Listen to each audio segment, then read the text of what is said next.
Woman, life, freedom, an old Kurdish feminist watchword, unites totally different people in Iran and worldwide.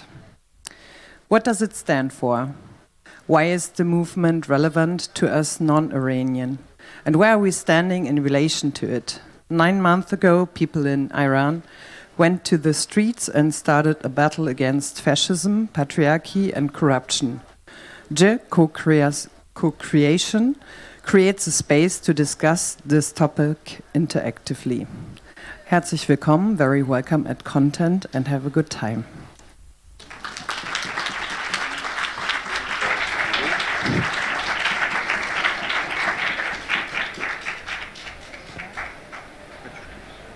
Hi everyone, thanks for showing up. Thanks Fusion for inviting us.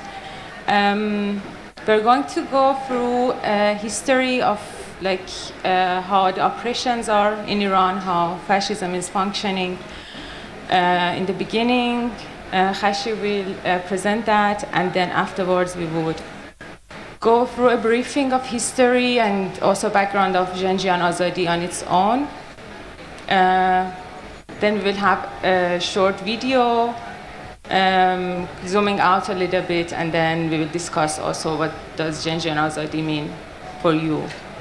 So I will pass the mic to Khashi so he can start with the first part. Thank you. Hi, thanks for everyone being here.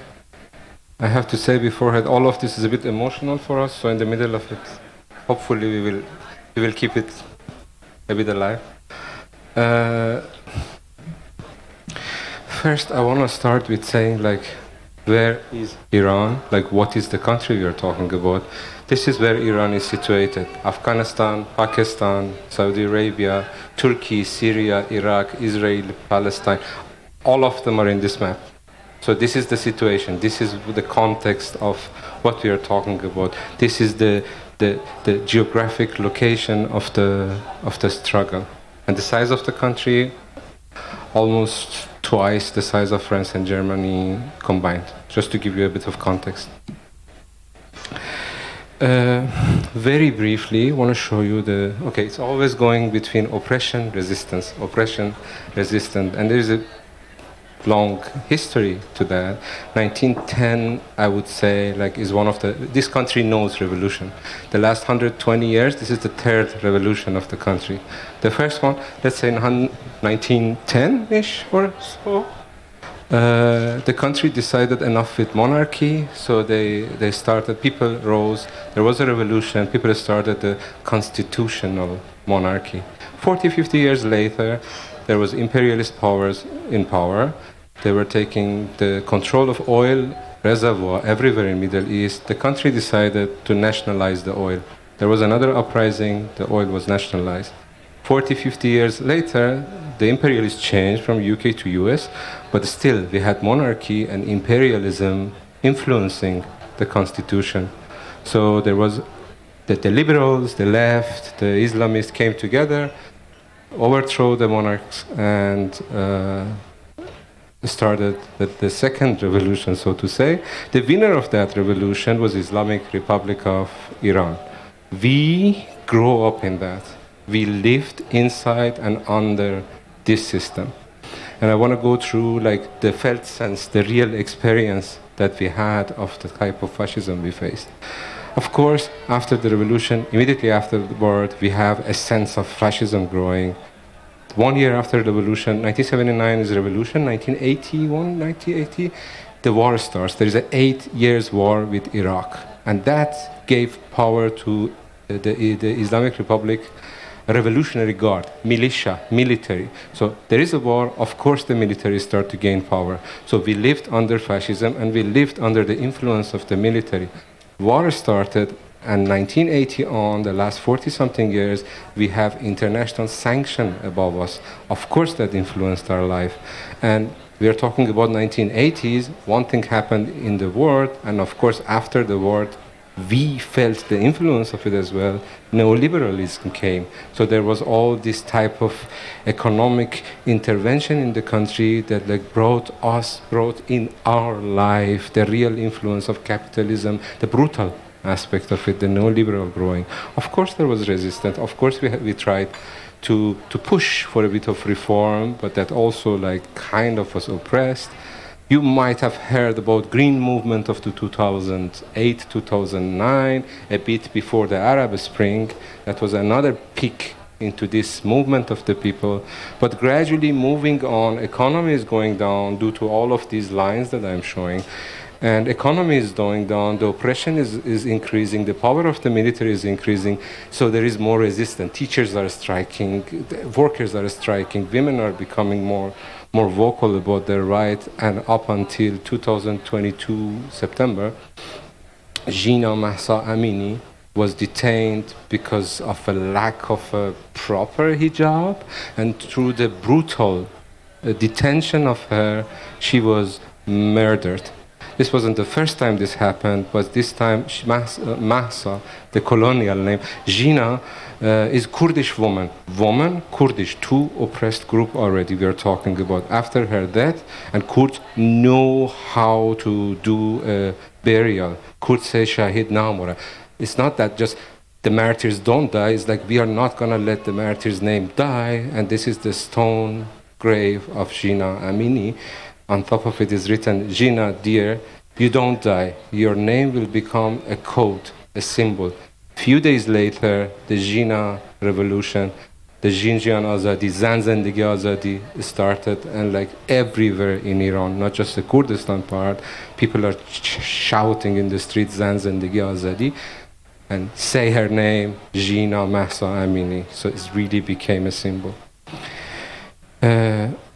Before getting to the woman life freedom part, I want to open up a bit, like, what do we mean by fascism? It's a big word, right? It's a really heavy word, right? It always has three sides. There's the ideology part. In our case, what we lived under was the political Shia Islam. Of course, there is a military, always military militia, always together wherever you have fascism. And we had that. And there is a kleptocratic capitalism, money, power relationship to that too. But I want to go through a different history, the history of oppression, history of resistance.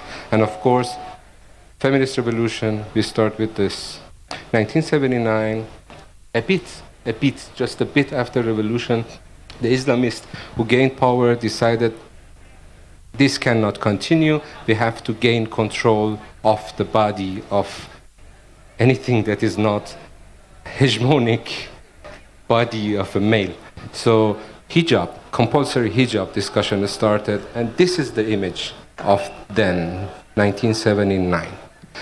And of course, people didn't take it like easily. They went to streets. Like there was like 2-3 huge demos organized by women to just know we are not taking this shit. And I wanted to show this.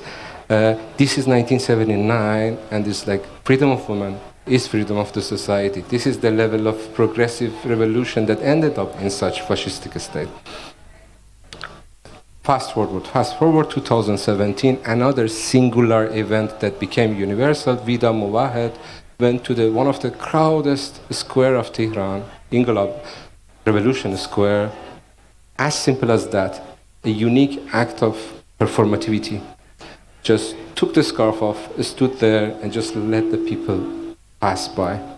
Of course, it became universal. It moved from a singular act to a meme. People started to repeat the same act everywhere. Like 2007, it's like a few years ago still. And the revolution starts, and the history, in a sense of the mythology, comes. People go back to the history and just call the mythology back. The object of the oppression, the hair, interwoven with the history and mythology of cutting the hair on the morning of your past one, cutting the hair on the martyrdom of people. Women in Iran started to cut their hair. This is her mom, a Kurd woman, religious minority, went to the street and was shot to death. This is a teenage, 17-year-old, cut her hair on the gravestone of her mom, carrying the hair. This is not the end of it. We are not going to let this go. This is the face of the revolution. And of course, burning the scarf. Not just taking it off and put it on a stick, but just people started to burn the scarf. And it's not just burn the scarf as a resistant act against the hijab. There is the stone of revolution in the hand of that woman. So this was the face of what we saw during the autumn 2022. And Gen Z, of course, I am 80, right? When I was going to school, these two photos of the Supreme Leader was up there, and we were like, nothing, nada. This was the level of oppression of fascism. This is the Gen Z. This is how they react to during the revolution. And they are 7 years old, running in the street after the school, 7 years old, and chanting زندگی آزادی. This is what the system of the oppression have to face right now. Resistance, oppression. And of course, they were not the only marginalized or oppressed group. We had the oppression of different minority groups. I know some photos are going to be a bit graphic from here on. This is Black Wednesday of 1979. Look there, southwest of Iran is where I would say a lot of Arabs live. And of course, we had a revolution, democracy. We need to be saying, we have something to say in this. We need to be part of this democratic organization. The central power sent troops to oppress them.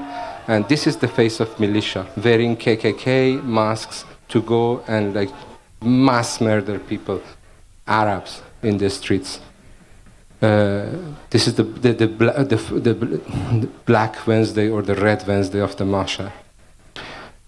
Fast forward, 2019, the fuel prices rose, as you saw, the gilets jaunes and the kind of thing that happened in France. The fuel prices rise, people go to street. People went to street. This is the same kind of, a bit further, another city in South Iran, the Arab city.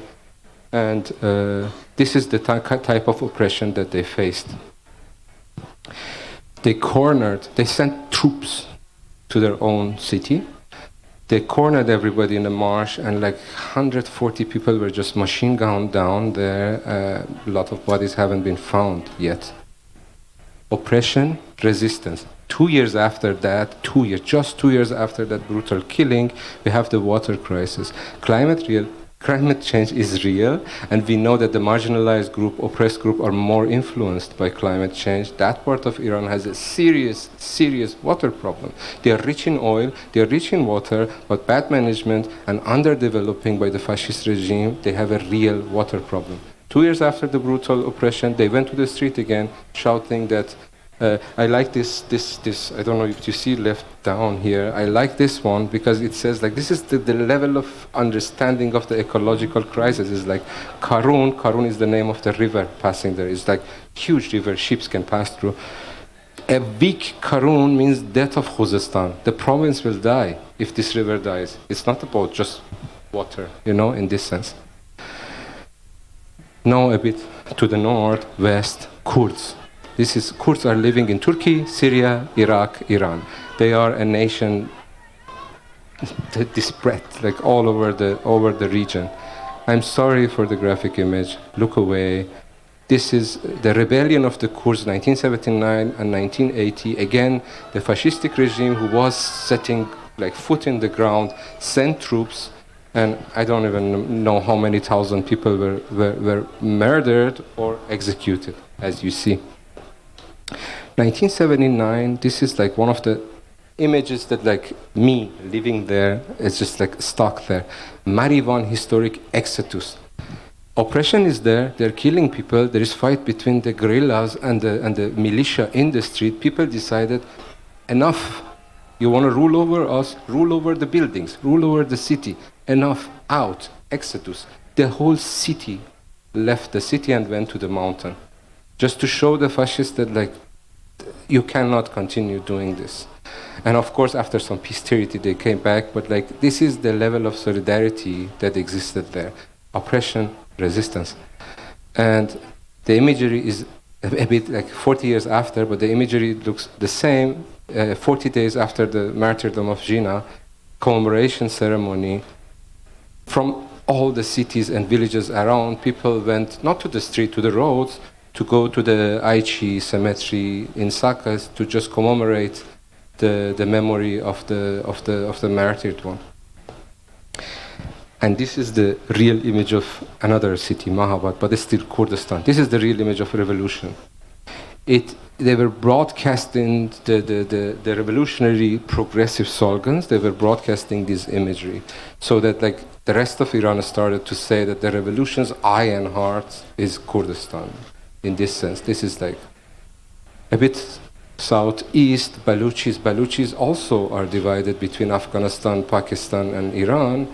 And they were always underdeveloped. You know, underdeveloping is a nice word. I like it. It's like it's not just like we go to a rich nation. Of course, they are rich. They have minds. This is like this is the end of the. If you want to have access to open water, that is the port in this country. It's a rich nation. You underdeveloped them. That is the water situation there, and this is the school situation. This is not a typical school in Iran. 30 years ago, I went to a school which pretty much look like a Kreuzberg school in Berlin right now, but this is 2023 right now in Baluchistan, underdeveloping the periphery nations.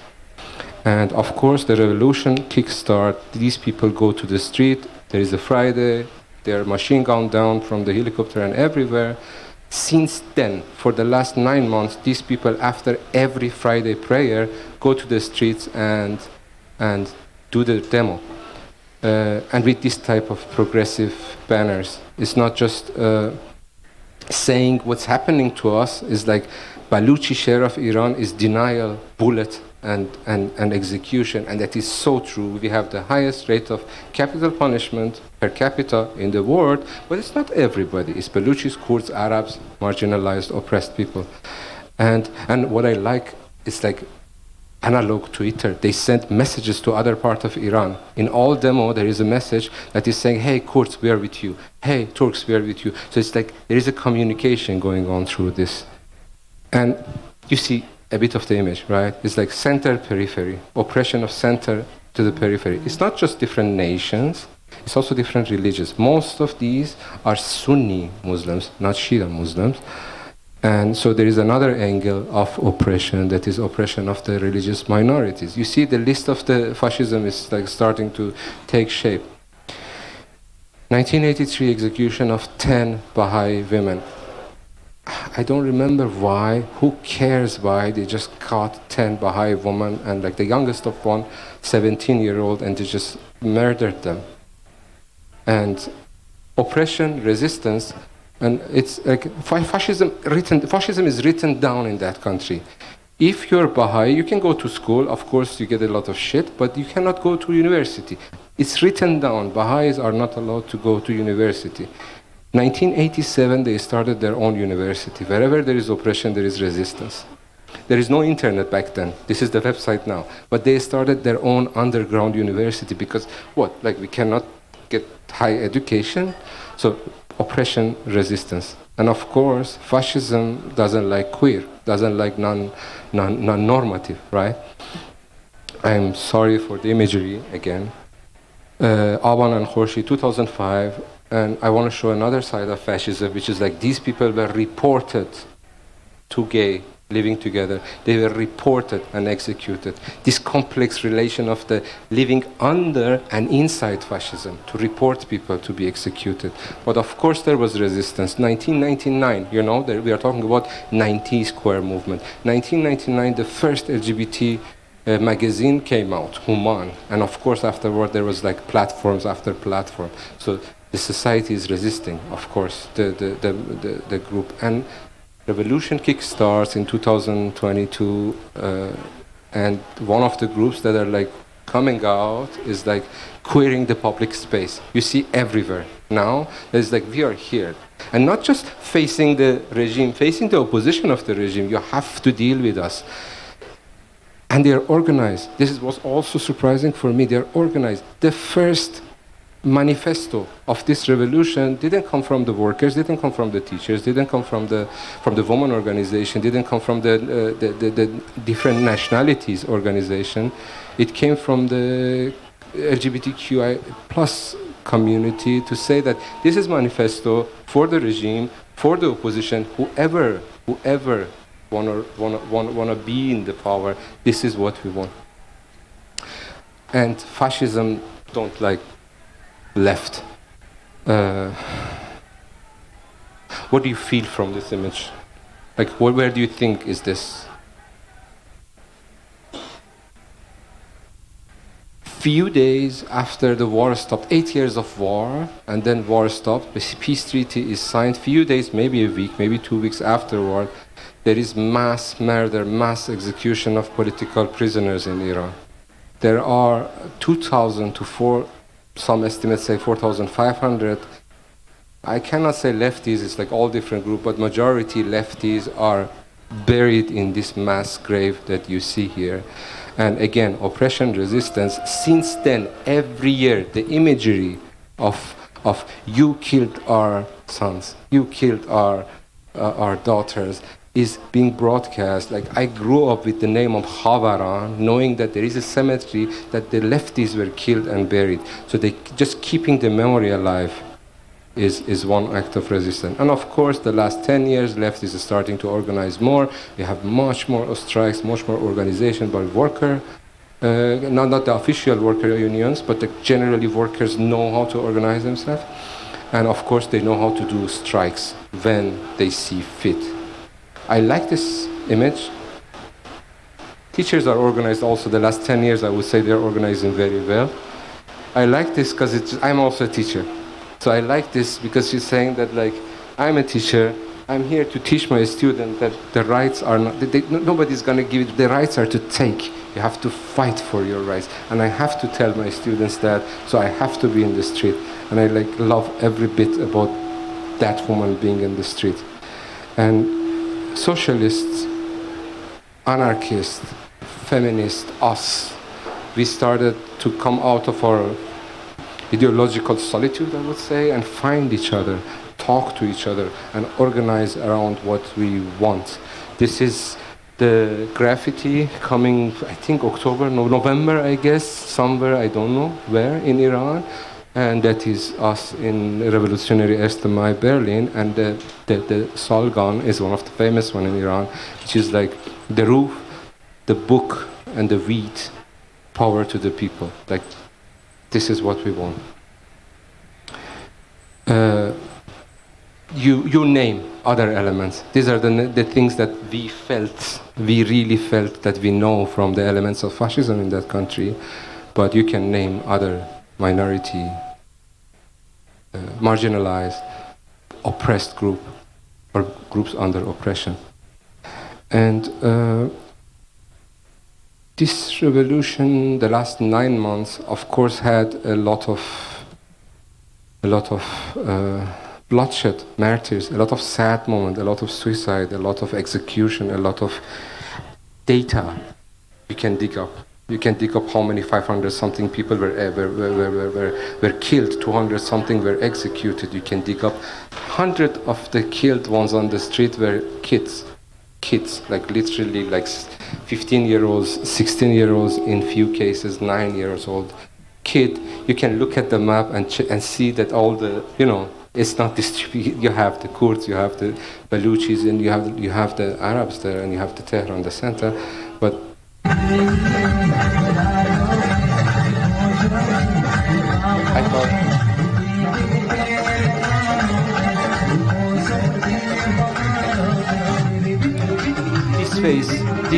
this guy is a Baluchi guy.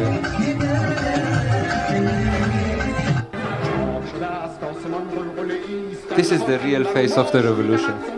The people who died, who were killed, are these people. These are the people who just want to live, right? And I thought, like, maybe instead of just bombarding you with data, you just look at them.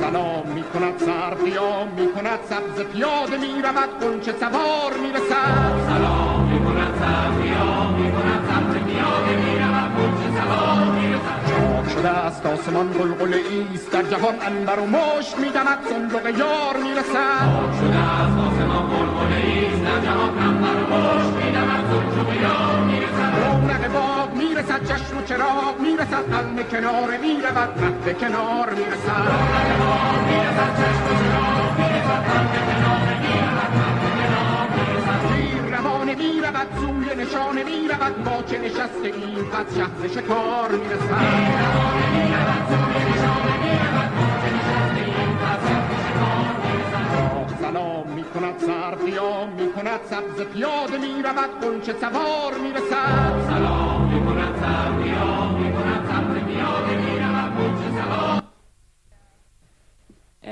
Okay, so now you have a brief of how the operation functioned in Iran, how it worked, how come we are here, and I guess you might have like some idea what Jin Jiyan Azadi et al. Is, what does it stand for, and what does it tell to you? So we thought we have Neda here. She has like a paper. Wearing this paper, Neda, do you have also the markers? Yeah, perfect. So like you can just put on this paper whatever comes to your mind, like whatever you sense, whatever you feel, whatever you heard about Jin Jiyan Azadi. Any note, any message for us for sharing, or how would you apply it to your daily life? Because I'm gonna now go through a brief history of Jin Jiyan Azadi. Can you hear me back then? Yeah, perfect. Thank you. Yeah, I'm going to read this text. And like I said, it's a brief history where this comes from, where this term comes from at all, and how did it end up where it ended up. And yeah, Jin Jiyan Azadi came out of an active and living movement in Turkey, Kurdistan, moving to Syria, Kurdistan, Rojava, perhaps you've heard of it, and coming to Iran, Kurdistan. So before the autumn 2022, this term have already existed. It's not produced or created just last year. This influence was already there, and what is the context here in a region where oppressing dictators and imperialist powers are raiding the region? Jin Jiyan Azadi was a light of hope, especially in Iran, Kurdistan. The image of autonomous Rojava Kurdish women were spreading through the region and the world, but the Rojava movement itself was very much influenced by Turkey, Kurdistan, and the Kurdish movement there. A left Kurdish party named PKK, basically, and they were in Turkey and they were fighting the system, both theoretically and also on the ground. So there were all these relations, people and ideas passing borders. In the context of Turkey, there was also this problem that the hegemony and the nation state was neglecting the existence of Kurds at all. So this is also a colonial, it has a colonial aspect to it as well. Yeah, the movement was basically facing various aspects of fascism. So it was fighting capitalism, the system of local and global exploitation. In early conception, the movement was very much also a Marxist-Leninist one. From 1995 on, it turned more and more to an anarchistic movement and more grassroots. And in one hand, going beyond the idea that worker parties might be the revolution. In the other hand, going beyond the idea of a bigger Kurdistan, so basically a Kurdish country, even maybe. The movement focused more and more on a local, deliberative, radical democracy, starting from small villages and moved to bigger cities to fight colonial or centralizing powers of nation states. So more towards anarchistic approaches. And the other angle of change was that by further engagement of women through the late 90s and 2000s, women faced the patriarchy even within their societies and their organization. And they realized that they have to organize even in their fight one more time, with more women organizing for themselves, and gradually and over time changing the main ideology and political perspective to put emancipation of power, emancipation of women, and fight against patriarchy and for equality as one of the other cornerstones of the movement. And besides that, it was moving from a Marxist-Leninist approach to more anarcho-socialist approach and toward a more feminist movement. This also meant a different emphasis on focus on the ecological aspect of living, so caring more about nature and how the resources are being taken. The slogan Jin Jiyan Azadi, or Woman Life Freedom, highlighted the eco-feminist anarcho-socialist revolutionary movement. Since then, from 2011 on, the Kurdish women movement and their Jin Jiyan Azadi slogan have been passing around the world. In September 2022, Jina Mahsa Amini, a Kurdish woman, dies under the violent arrest by Iranian moral police due to not wearing hijab in accordance with the like of the government. So at her state femicide public funeral in a cemetery in the small town of Saqqez, people chanted Jin Jiyan Azadi. And on her gravestone, like Khashi pointed out, it was written, Jina, you will not die, your name will become a symbol. In less than 48 hours, people were shouting Jin Jiyan Azadi all over the Iran, and also it reached us to Europe in a way. Jin Jiyan Azadi, a revolutionary slogan without borders, we think it is. Because first of all, these three words, they are not separate. You cannot put them aside and say it means something, so they come all together and it's a solid composition. So woman is a symbol of whatever is oppressed by the patriarchal system. It can stand for women, it can stand for LGBTQIA plus community, disabled people, the oppressed and the marginalized group. And life is standing for anything related to life, from the ecological aspect of this is our home, not a resource, to the economy aspect of we live here together and deserve a decent and fulfilling life. Freedom from the oppressions and towards self-determination. And basically you put any words off of this combination and it's not complete at all. The power of this slogan is that this trio composition as a revolutionary slogan can be a candle showing the light in any context. It is generative, it's a negative composition, negating capitalism, and at the same time, it stays positive composition, lighting the way towards something, a revolutionary future. So, yeah, one solution, revolution. Now you know a lot about this revolution and different aspects of it. Its history, the background, its intensity, and the violence, the level of violence happening there, and its identity.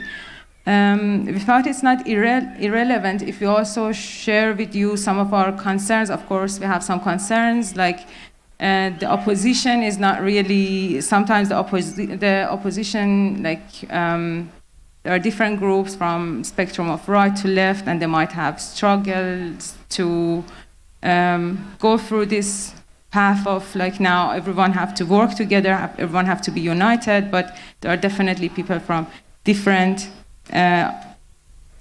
ideologies and thoughts, ideas. But apart from that, there is also another worry that is for us kind of something to keep having an eye on, and that is the influence of the other countries. So we will zoom out a little bit. And as we are living in an interconnected world, I think it's also important to mention that there is this powerful tool that there's this powerful weapon that countries use to get rid of the leaders they don't like, leaders of other countries, and it is called a coup d'etat. It means coming in and pushing a government out. That happen in many ways, but now we want to go through only few coups out of many factual major coups that United States, for example, have successfully done over the years. We picked these two because basically US is always ahead in numbers, so it had like almost 30 successful coups, but we just took these two to just show you how this coup just could work. And yeah, we're gonna watch a video about it, and I hope you enjoy. And it's more of the influence that the US had in this region. So one of them is the coup that they did almost 40 years ago in Iran, interfering, and the other one goes to Afghanistan, how they just like entered and changed the game. So we could just watch it together now. So this gets us to Iran, 1953, where Iran had just elected a new star politician, Mohammad Mossadegh. He rises to power believing that Iran must take back control of its most valuable natural resource, oil, which at the time was completely controlled by a British company called the Anglo-Iranian Oil Company. We know it today as BP. Mossadegh is done with this. Let's kick the British out and take back our oil. But like the US, Britain is not happy with Iranians trying to take back their resources. So they warn that if they do this, there will be consequences.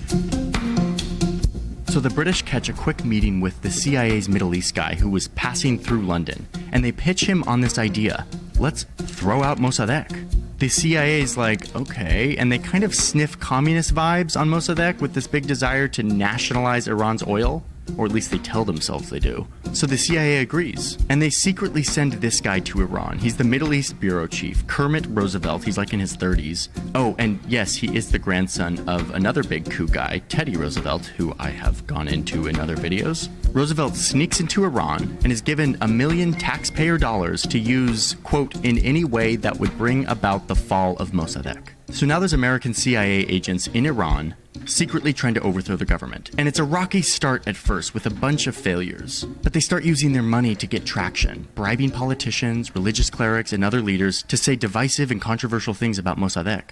They hire locals to stage attacks against religious leaders, making it look like they had been ordered to do so by Mossadegh.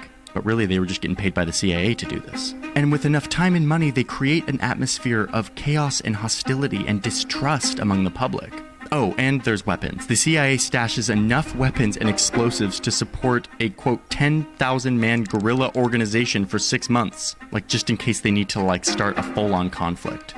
The result of all of this is more violence and chaos that engulfs the capital. Shops are being destroyed, bullets are flying into mosques, people are beaten, and thousands of paid demonstrators flood the street. The city falls into anarchy, all of it orchestrated by CIA money. And in the end, this all results in a bloody shootout at Mossadegh's house.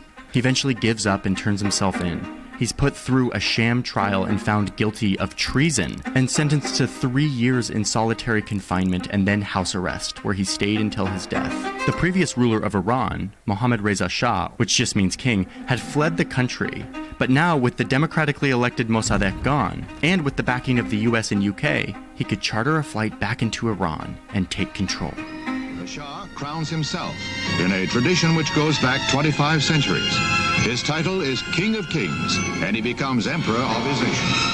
The US really came out on top here. They got what they wanted. They now have an American-friendly dictator in a powerful country in the Middle East, who is now welcoming American oil companies to get in on one of the largest oil reserves on Earth. Under the Shah, Iran becomes a brutal police state. He executed military officers, student leaders, anyone associated with Mossadegh. He set up a secret police force, and life was brutal. So brutal that in 1979, the frustration of Iranians burst forth in mass protests that ran the Shah out of office and replaced him with an inspiring new leader who would turn Iran into an Islamic republic, built in part off a foundation of resentment for the US having meddled in their country.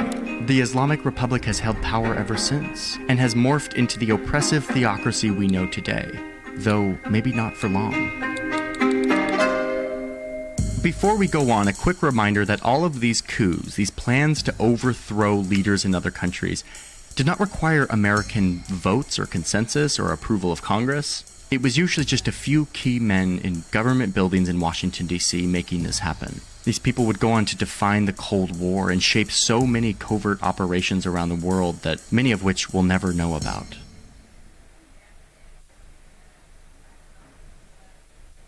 Yeah, and the next video is about kind of same events, but this time in Afghanistan. So how basically Taliban is created by and US. are meeting resistance from a bunch of fighters from all over the world who have come to Afghanistan to fight back against the Soviet occupation, many of them with fundamentalist religious motivations. But the US doesn't care about their motivation. They just care that they're willing to fight against the Soviets and the Soviets' puppet, the Afghan president. And it totally works. With the help of the US, these fighters push the Soviets back and successfully run the Afghan president out of office. And as he's being run out of office, he forebodingly warns the Americans that if they leave Afghanistan in the hands of these fighters, that it would, quote, be turned into a center for terrorism. And his prophecy was completely fulfilled. Those US-funded fighters were people whose names we know today. Osama bin Laden, Abu Musab al-Zarqawi, the guy who started the group that would eventually become ISIS. Those same weapons that the US sent to counter the Soviets and to effect regime change in Afghanistan would go on to be used against American soldiers years later, when the US was back, orchestrating yet another regime change after 9/11, against the very groups they once enabled.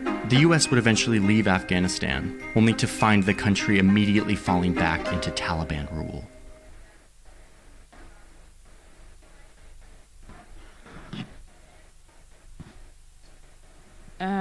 Yeah, so I don't know, what do you think about that?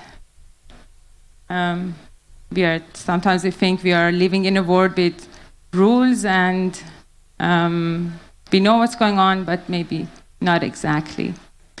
So in the end, we want to sum up with just giving you some briefing about what's going on at the moment. So just like giving you the message that revolution is still alive and it's running.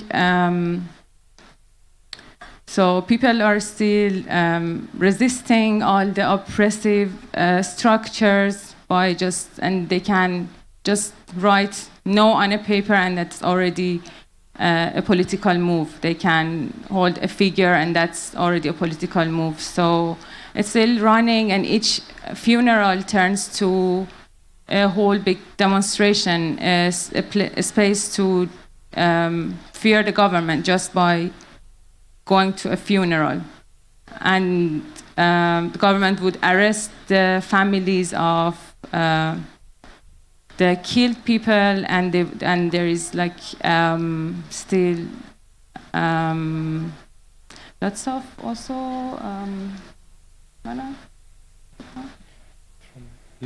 yeah, about This doesn't work. Yeah, it works. The teachers are still organizing.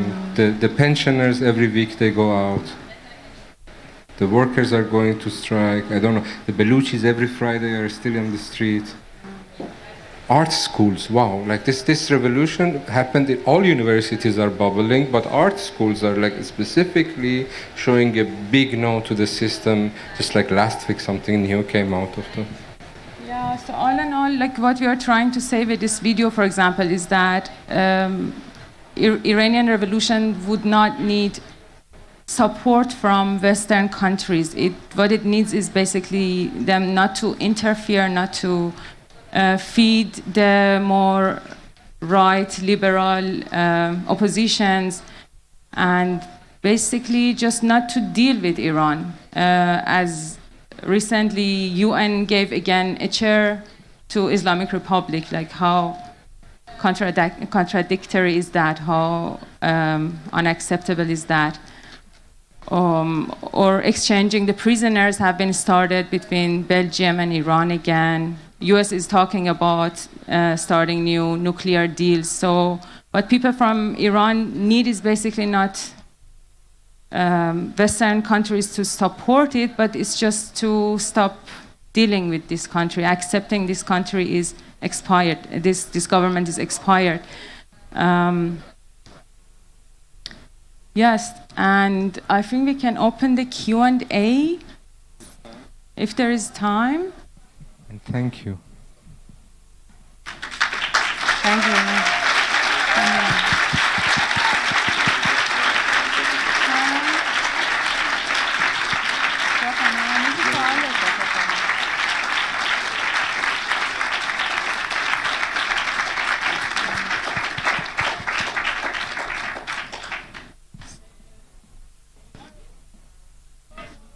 No.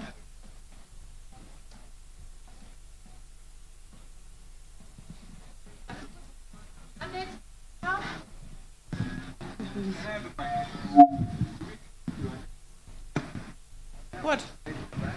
Okay, now it's working. Sorry.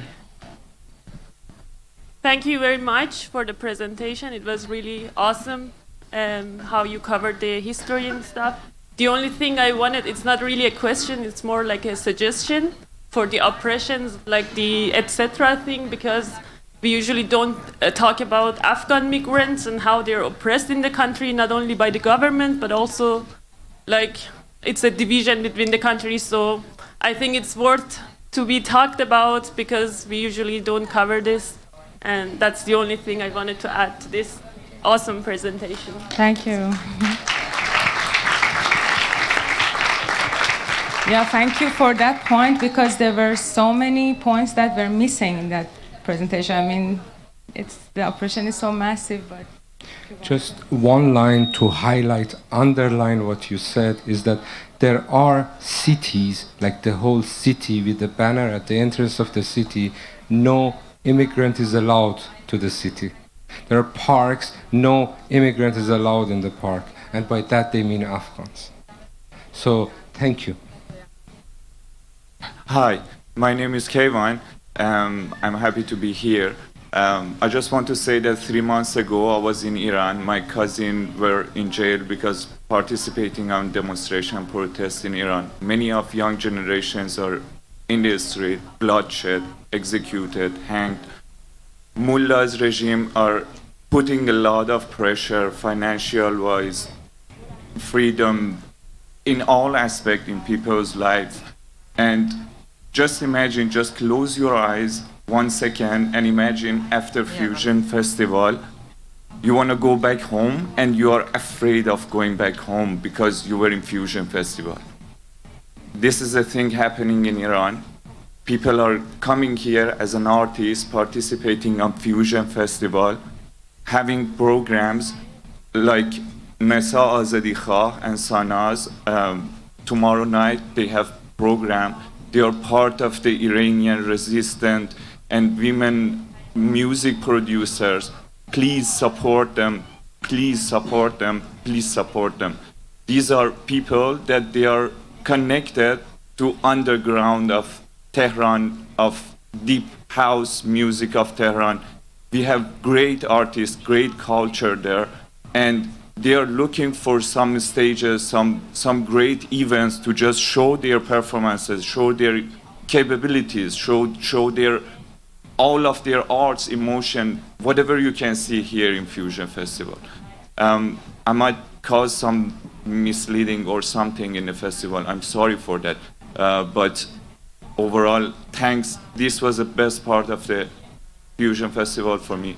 I really appreciate your effort, and that was a great chance to be here. Thanks. Thank you.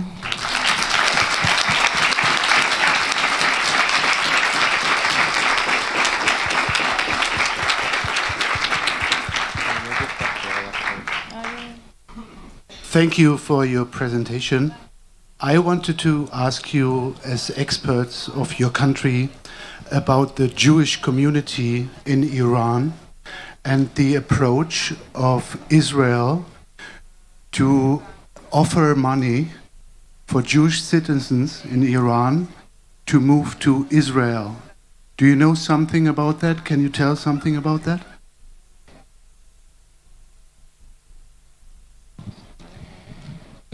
Short answer, no. Long answer, my family is Jewish. I'm not. My family is Jewish. I was in Israel, and in Israel a lot of Iranian Jews are there, and I was watching a documentary, so not my information that I got from the documentary. A lot of them, like everywhere else in the world, they were offered that they for aliyah, they can go back. They can go back if they want. And especially after revolution and the oppression, a lot of them did. A lot of them in the interviews said this is home, pointing to Haifa or pointing to Tel Aviv. And some of them were like, no, I still miss the streets of Isfahan, blah, blah, blah, blah. Or some of them were like, this is the part that I just got from but personally I don't know the answer.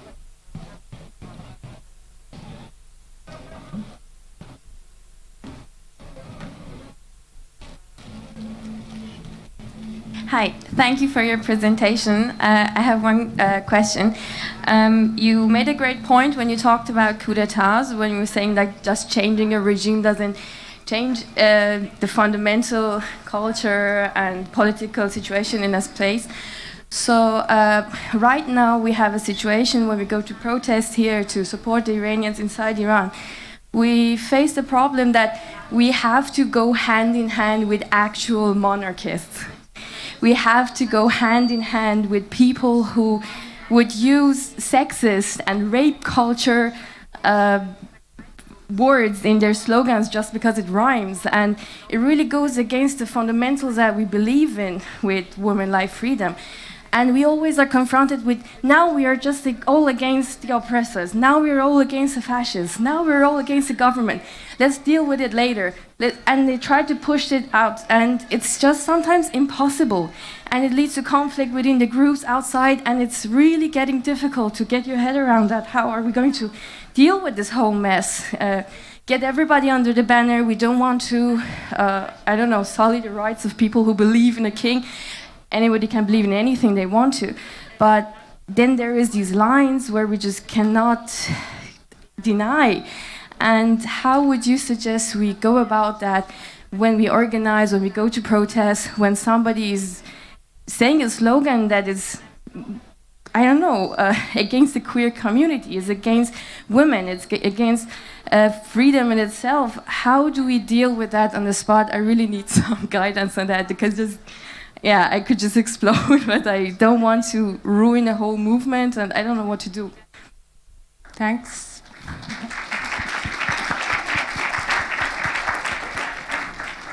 Yeah, thanks for bringing that up, because it's a curious case for us too. So, as I pointed out, the opposition is one of the concerns of the activists generally, because there is now, there were not much loud sound, and now suddenly there are this spectrum of far right to far left, and they are kind of sometimes clashing. And I know what you mean, they are basically liberal right-wing opposition also living abroad, and they have very big flags. I know what you're talking about.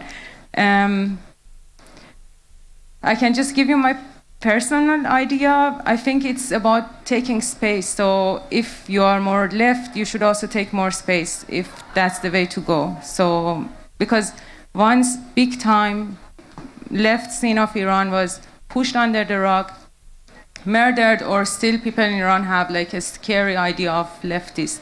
They are communists, and just taking more space. And these days also, there are lots of more left activists that they are uniting, and they are just making this bigger network, and they're calling for just joining and getting bigger and bigger. So, for example, it was 24th of this month that a demo was organized only by left Democrat activist groups. So more is coming. Maybe one word, you mentioned let's put it like this. democracy needs diversity. But we've heard for 40 years, it's not time for that. It's not time to fight the hijab. Now it's not time to talk about the queers. I don't care what you do in your bed. Now it's not time. It's not political enough. For the diversity part of the democracy of the demo, sure. But for the fascistic part, Solidarität heißt Widerstand. Kampf der Faschismus in jedem Land. Man, I cannot take Faschismus. It's personal.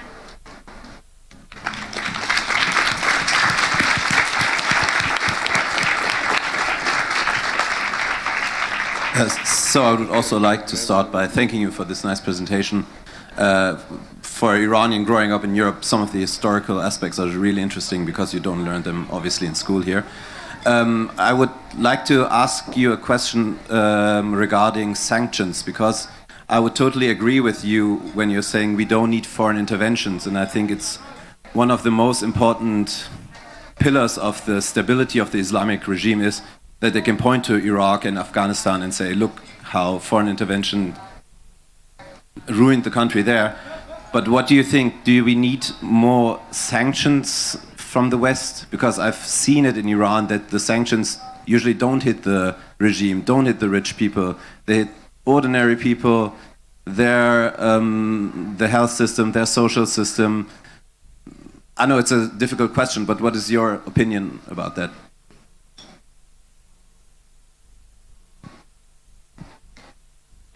So you apparently know that there are different ideas on that, but I think it's not bad that there are sanctions. Of course, the sanctions go directly to the dining table of people and not to the rich people pockets, unfortunately. So people are getting poorer and poorer, and the rich are not bothered. That's true. But still, sanctions being there at least are symbolically showing something. So important is that they don't lift the sanctions, and also there are like huge amount of deals still going on with like different ways. So just as you said, sanctions are not. I would turn it to this, that sanctions are not enough. They should be there, but they're not enough. It's so like there are different suggestions that what Western countries could do. We can also send out a handout about it. But yeah, there are different suggestions like closing down the embassies or not having the ambassadors as a eligible person in the politics, not to know it as the ambassador of Iran. Do you have anything to add for the sanctions? Not add, but because you ask personally what we think. It's a very hard question. It's a very difficult question. If you asked me yesterday, I might have a different answer than today. It is a hard question. So first of all, I want to appreciate that I learned two things during the revolution. The first thing is that revolution showed us that everything is in becoming. Revolution showed us that everything is in becoming. It's a performative thing. Revolution is a performative thing. It is in happening. So what is my stand on the sanction depends on the context. That is one thing that I feel deep down every day when I wake up that I wanted to share with you. So it's a difficult question.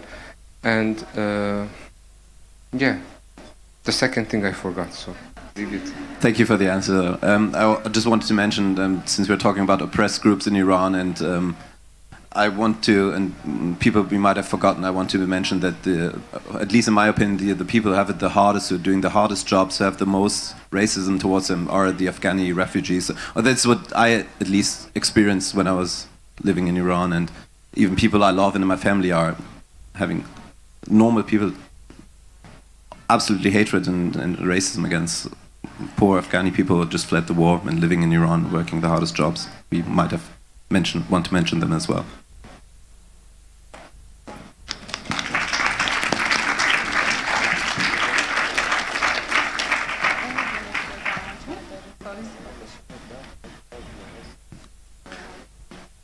Thank you for the presentation, first of all. I do have a question, and it relates to some artists, or let's say feminist artists in Germany or in Europe. The first time I was in a concert, and the singer started saying, "Women, life, freedom."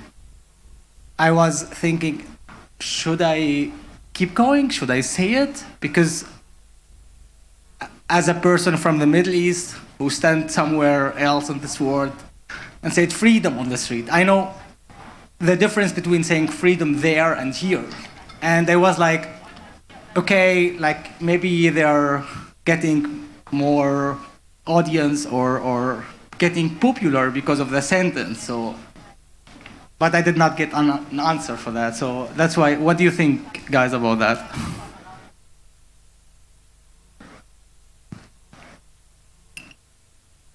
Do you have something? So it's a sensitive topic.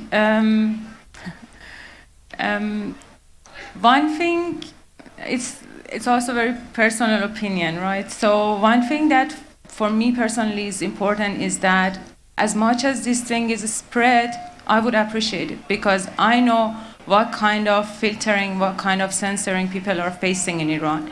And for each post that they post, like they spend much more time because internet is much slower. So whatever the word comes out from Jin Jiyan Azadi, زندگی, Azadî, woman, life, freedom, in my opinion, that's not enough. It can be even more.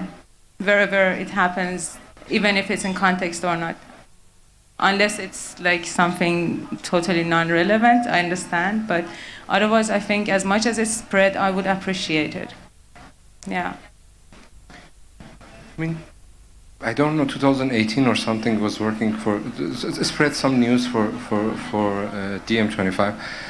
I was chanting in the street, one solution, revolution. Regardless of the Iran, that is who I am.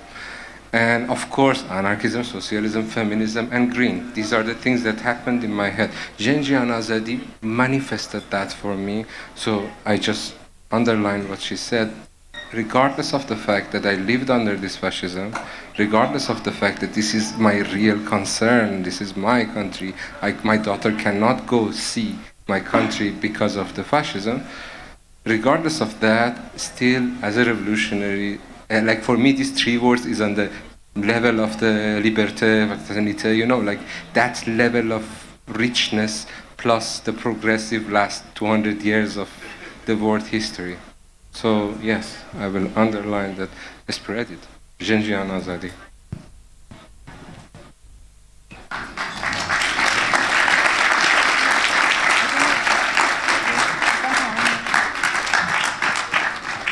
Do we have time for one question? Yeah, one. One. I think it's really interesting what's happening now with Iran, because woman has been suppressed for a long time, and you have this skin under the skin, thing. And the most important is how a free woman from Iran will look like in the future, when this decaying fascism will kind of like finally break away. So, where do you think women in Iran is getting inspiration? They see the West, women in the West, they see women in the Middle East, or how will, for you, a free woman, kind of like when finally the cocoon breaks out, how would be like a woman, a freedom, a woman freedom in Iran look like? Where do you think is the ideas coming from that's gonna?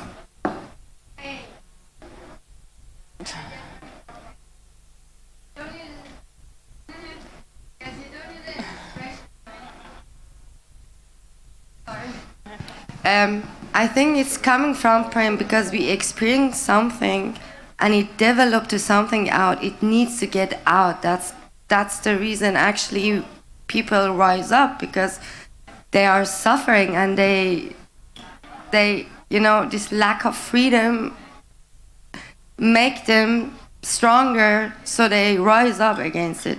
They don't need to look out west or east for inspiration. They just need to look inside themselves and then let it out.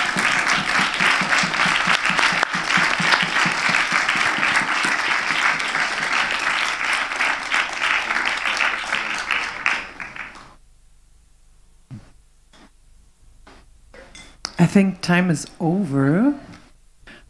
Yeah. Or is there something that needs to be said urgently now, then quick?